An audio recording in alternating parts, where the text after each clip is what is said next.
వైఎస్ఆర్సీపీ అధినేత వైఎస్ జగన్మోహన్ రెడ్డి పిలుపు మేరకు వెన్నుపోటు దినం కార్యక్రమాన్ని వైఎస్ఆర్ కడప జిల్లా బద్వేల్ స్థానిక ఎన్జీఓ కాలనీ దివంగత నేత మాజీ ముఖ్యమంత్రి వైఎస్ రాజశేఖర రెడ్డి విగ్రహానికి MLA doctor Dasari Sudha, MLA DC గోవిందరెడ్డిలు పూలమాల వేసి ప్రారంభించారు. బద్వేల్ నియోజకవర్గంలోని 7 మండలాల కార్యకర్తలు వైఎస్ఆర్ సర్కిల్ నుండి ర్యాలీగా బయలుదేరి స్థానిక ఆర్డీఓ కార్యాలయానికి చేరుకుని ఏవోకు వినతి పత్రం సమర్పించారు. అనంతరం వారు మాట్లాడుతూ రాష్ట్రంలో విధ్వంసక పాలన జరుగుతుందని, సూపర్ 6 లాంటి అమలు కాని హామీలిచ్చి ప్రభుత్వం ఏర్పాటు చేసుకుని ప్రజల్ని వెన్నుపోటు పొడిచారంటూ ర్యాలీలో municipal chairman Vakamala Rajagopal Reddy, municipal vice చైర్మన్లు రాజపూడి సాయికృష్ణ, ఎర్రగొల్ల గోపాలస్వామి, మాజీ కూడా చైర్మన్ సింగసాని గురుమోహన్, వైసీపీ జిల్లా అధికార ప్రతినిధి సింగనమల వెంకటేశ్వర్లు, వైసీపీ మున్సిపల్ అధ్యక్షులు సుందర్ రామిరెడ్డి, వైఎస్ఆర్సీపీ నాయకులు, కార్యకర్తలు, స్థానిక ప్రజలు భారీ సంఖ్యలో పాల్గొన్నారు.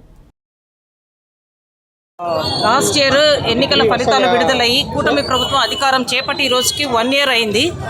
ఈ సంవత్సర కాలంలో ప్రజలకు ఏవైతే వాళ్ళు హామీలు ఇచ్చారో ఒక్క పెన్షన్ తప్ప ఇంకా ఏ హామీ కూడా నెరవేర్చకుండా ఏ విధంగా ప్రజలను మోసం చేశారో ఆ విషయమై ఈరోజు ప్రజల పక్షాన మేమందరం కూడా మా వైఎస్ఆర్సీపీ పార్టీ అధినాయకుడు జగన్మోహన్ రెడ్డి గారి పిలుపు మేరకు బద్వేల్ కాన్స్టిట్యున్సీలో మా పెద్దలు డీసీ గోవిందరెడ్డి సార్ గారి ఆధ్వర్యంలో మేమందరం కూడా ప్రజల తరపున ఈ ప్రభుత్వాన్ని ప్రశ్నిస్తూ ప్రజలకు వీళ్ళు ఏ విధంగా వెన్నుపోటు పొడిచారు అన్నది కూడా ప్రజల దృష్టికి తీసుకురావడానికి ఈరోజు ఈ కార్యక్రమం చేశాము.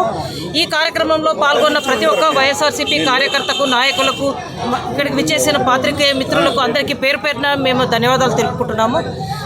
ప్రభుత్వం ఏ విధంగా వాళ్ళు అధికారంలోకి వచ్చారు, వాళ్ళు ఎన్నికల టైంలో అంతా ఏం చెప్పారు, జగనన్న అలివిగానే అప్పులు చేశారని చెప్పారు. 14 లక్షలు అన్నారు. తీరా అసెంబ్లీలో చూస్తే వాళ్ళు చూపించగలిగింది కేవలము 3,63,000 కోట్లు మాత్రమే. ఆ 3,63,000 కోట్ల కూడా 2,73,000 కోట్లు నేరుగా డీబీటీ రూపంలో ప్రతి ఒక్కరికి సంక్షేమ పథకాలు ఏ విధంగా జగనన్న అందించారో కూడా మనం అందరం చూసాం. ఈరోజు కూటమి ప్రభుత్వం అధికారంలోకి వచ్చి 1,50,000 అప్పు చేశారు 1 year కాలంలోనే. కానీ ఓన్లీ సామాజిక పెన్షన్ అది కూడా జగనన్న టైంలో 66 లక్షలకి ఇస్తే ఈరోజు అందులో కూడా కోత విధించి కేవలం సామాజిక పెన్షన్ ఇస్తున్నారు. ఆ సిలిండర్ అన్నారు, అది ఎంతమందికి వచ్చిందో ఎవరికి లెక్కలేదు. కూడా ప్రత్యేకమైనటువంటి నమస్కారాలు మా పార్టీ వైఎస్ఆర్ కాంగ్రెస్ పార్టీ తరఫున మేము తెలియజేసుకుంటున్నాం. ఈనాడు మీకు ముఖ్యంగా నేను 2-3 విషయాలు మీ దృష్టికి తీసుకురాదలుచుకున్నాను. ముఖ్యంగా సూపర్ 6 అమలు. మీరు సూపర్ 6 అమల్లో 6 కార్యక్రమాలు మీకు అందరికీ కూడా తెలిసినటువంటి విషయం.